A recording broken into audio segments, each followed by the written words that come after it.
¿Cómo se arma una nación desde cero? A ver, a finales del siglo XVIII, dos revoluciones nos dieron dos respuestas. Y vaya que eran diferentes, una en América y otra en Francia. Ambas terminaron dándole forma a cómo entendemos hoy la ley y la sociedad, pero como veremos, tomaron caminos radicalmente opuestos. Así que vamos a desentrañar esta historia. Y aquí está el corazón del asunto. Por un lado tenemos a Estados Unidos, que se construyó sobre una idea de igualdad. Sí, pero con decisiones súper prácticas, a veces hasta desordenadas. Y del otro lado, Francia, que lo apostó todo a una sola idea, casi una fe, la razón, como la única fuerza capaz de rediseñar toda la sociedad desde sus cimientos. Para entender esto, viajemos un momento a finales del siglo XVIII. Es una época de agitación total.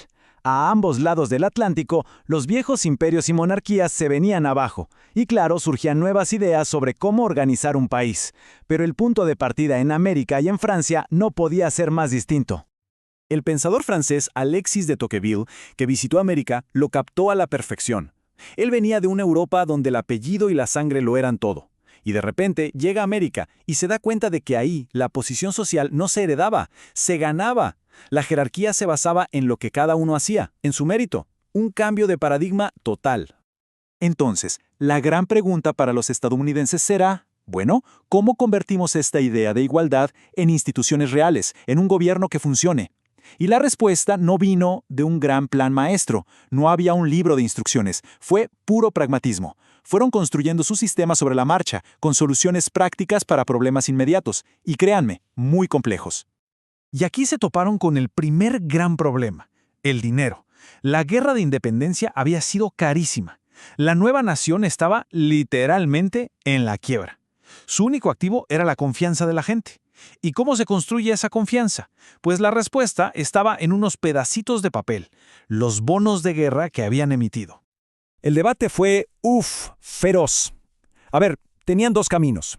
Pagar el valor de mercado, que era bajísimo, significaba decirle al mundo, nuestra palabra no vale nada. Adiós credibilidad.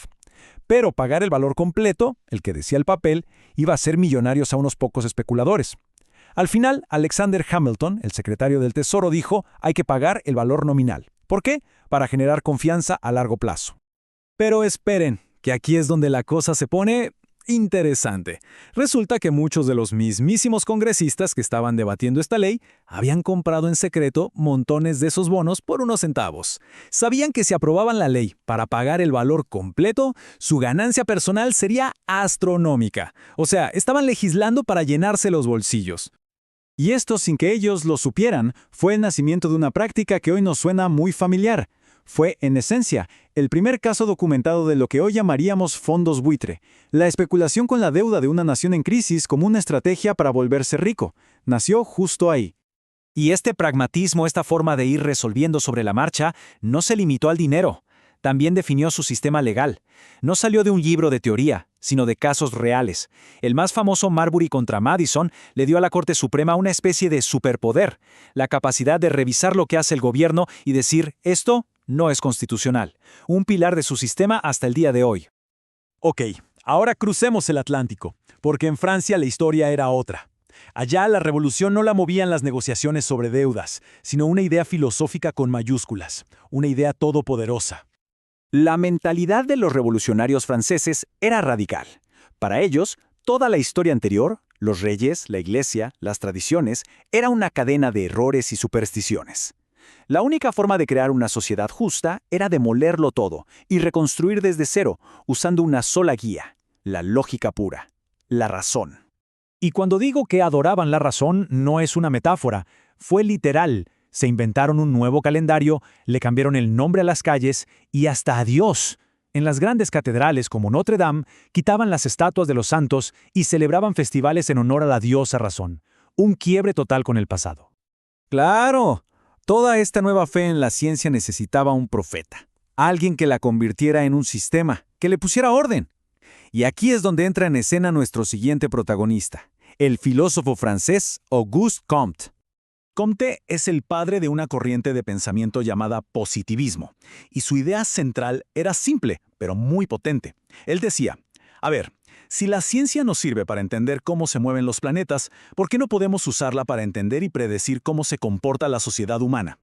Y para explicar su idea, propuso esta especie de escalera de la evolución del conocimiento. Decía que la humanidad empieza en el escalón fetichista, creyendo que los objetos tienen alma. Luego sube al teológico, donde los dioses explican todo. De ahí pasamos al metafísico, que para él era la Revolución Francesa, donde la razón es la nueva deidad. Pero la cima, el destino final, era el estadio positivo, donde solo cuentan los datos, la observación, la ciencia. Para analizar la sociedad, Comte se puso su bata de científico. Dijo, pensemos en la sociedad como si fuera un problema de física. Hay dos fuerzas clave. Por un lado, una fuerza que nos mantiene unidos, como la gravedad social, el orden.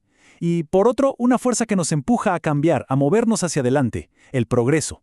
Y una sociedad sana, decía, es la que logra equilibrar las dos. Y esta frase del propio Comte lo resume absolutamente todo: una física social. Él estaba convencido de que había fundado una nueva ciencia, la sociología, y que con ella podría descubrir las leyes universales que gobiernan a las sociedades, igual que Newton descubrió la ley de la gravedad. Imaginen esa ambición. Bueno, ¿y toda esta idea de la física social qué tiene que ver con el derecho? Pues todo. El objetivo era tomar ese caos de leyes antiguas, tradiciones y costumbres y transformarlo por completo, convertirlo en un sistema perfectamente lógico, científico y predecible. Para entender el tamaño del cambio, pensemos en cómo eran las leyes antes. En Occidente venían de las religiones del libro. La ley no la hacían los hombres, venía de arriba. Era la palabra de Dios, escrita en la Biblia o el Corán. Su autoridad era divina y punto.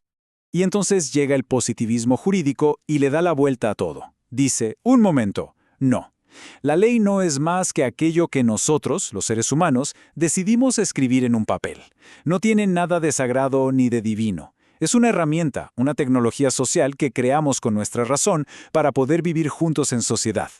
Y la obra maestra de esta forma de pensar, el proyecto que lo llevó a su máxima expresión, fue el Código Napoleónico. Es curioso, el mismo Napoleón decía que la gente se olvidaría de sus batallas, pero que su código civil viviría para siempre. Era un intento monumental de meter toda la ley humana en un solo libro, de forma clara, lógica y completa. Ahora, este plan de codificarlo todo, de meter toda la vida en un libro, ¿funcionó? Bueno, tuvo un impacto gigantesco en todo el mundo. Un impacto que todavía sentimos, con sus cosas buenas y sus cosas no tan buenas. Lo bueno, de repente la ley se volvió clara y predecible. Cualquiera podía leer el código y, en teoría, saber a qué atenerse. Pero, ¿cuál fue la gran crítica? Su rigidez. Este formalismo se obsesionó tanto con la letra pequeña de la ley que a veces se olvidaba de la justicia del caso concreto, de la realidad humana, que siempre es más complicada. La ley era lo que estaba escrito en el código y se acabó. Y esto nos deja con la gran pregunta que sigue viva hoy, ¿no?